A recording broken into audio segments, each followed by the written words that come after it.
जय श्री कृष्ण, राम राम, जय माता दी, हर हर महादेव। आप सभी का स्वागत है दिव्य भक्ति मंत्रा में। आज की वीडियो में हम वर्णन करेंगे शनि देव के 108 नाम यानी अष्टोत्र शतनामवली। जो आपको यह शतनामवली पसंद आती है तो please like, share and subscribe करें और कमेंट बॉक्स में जय शनिदेव अवश्य लिखें। तो चलिए शुरू करते हैं शनिदेव के 108 नाम। शनि देव के 108 नाम। ओम शनये नमः। ओम सूर्यपुत्राय नमः। ओम छायात्मजाय नमः। ओम भास्कर भ्रात्रे नमः। ओम मंदगत्ये नमः। ओम द्विभुजाय नमः। ओम कृष्णवर्णाय नमः। ओम कृष्णांबर धराय नमः। ओम कृष्ण विग्रहाय नमः। ओम छत्रकुंडलमालिने नमः। ओम सौर्यै नमः। ओम शूलिने नमः। ओम घन गंभीर नादिने नमः।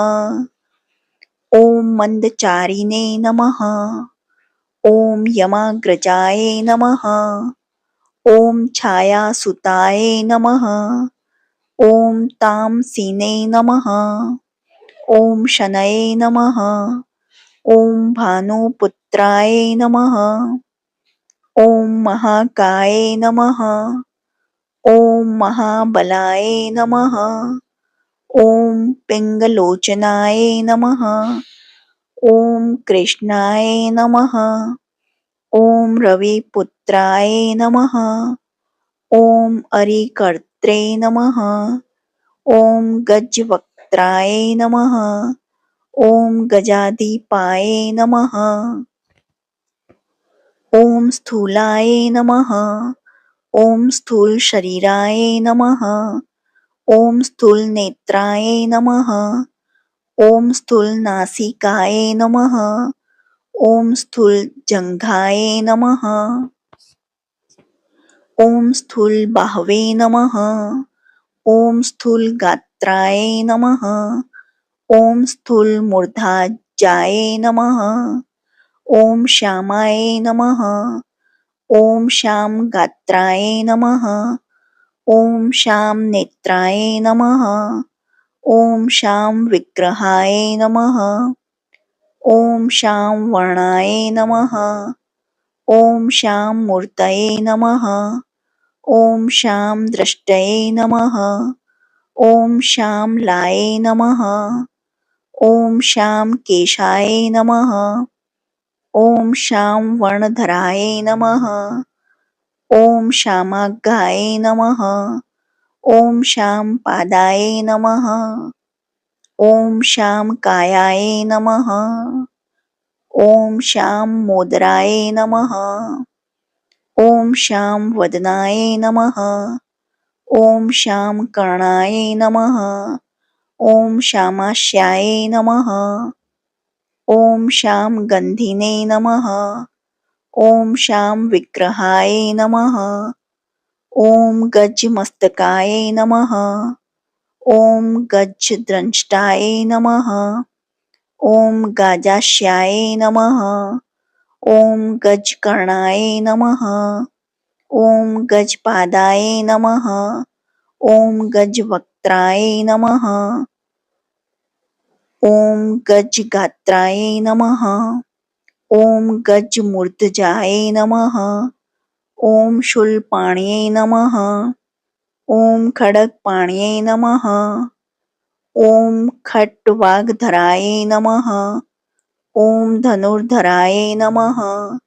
ओम चापधराय नमः। ओम तूणीधराय नमः।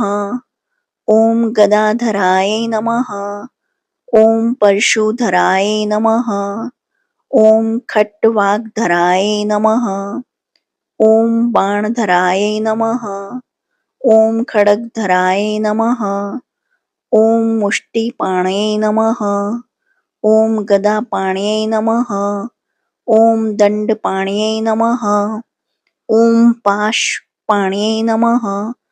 ॐ परशुपाण्यै नमः। ॐ खेटपाण्यै नमः। ॐ खड्गपाण्यै नमः। ॐ चक्रपाण्यै नमः। ॐ शूलपाण्यै नमः। ॐ त्रिशूलपाण्यै नमः। ॐ परशुपाण्यै नमः। ॐ शङ्खपाण्यै नमः। ॐ चापपाण्यै नमः। ॐ मुष्टिपाण्यै नमः। ॐ पाशपाण्यै नमः। ॐ शूलहस्ताय नमः। ॐ दण्डहस्ताय नमः। ॐ गदाहस्ताय नमः। ॐ चक्रहस्ताय नमः। ॐ धनुर्धराय नमः। ॐ खड्गहस्ताय नमः। ॐ परशुधराय नमः। ॐ खड्गहस्ताय नमः। ॐ शङ्खहस्ताय नमः। ॐ त्रिशूलधराय नमः। ॐ पाशहस्ताय नमः। ॐ दण्डधराय नमः। ॐ गदाधराय नमः। ॐ चक्रधराय नमः। ॐ धनुर्धराय नमः। ॐ खड्गधराय नमः। ॐ परशुधराय नमः। ॐ शङ्खधराय नमः। ॐ त्रिशूलधराय नमः। ॐ पाशधराय नमः। ॐ शनये नमः। इति श्री शनिदेव अष्टोत्तर शतनामावली समाप्तम्।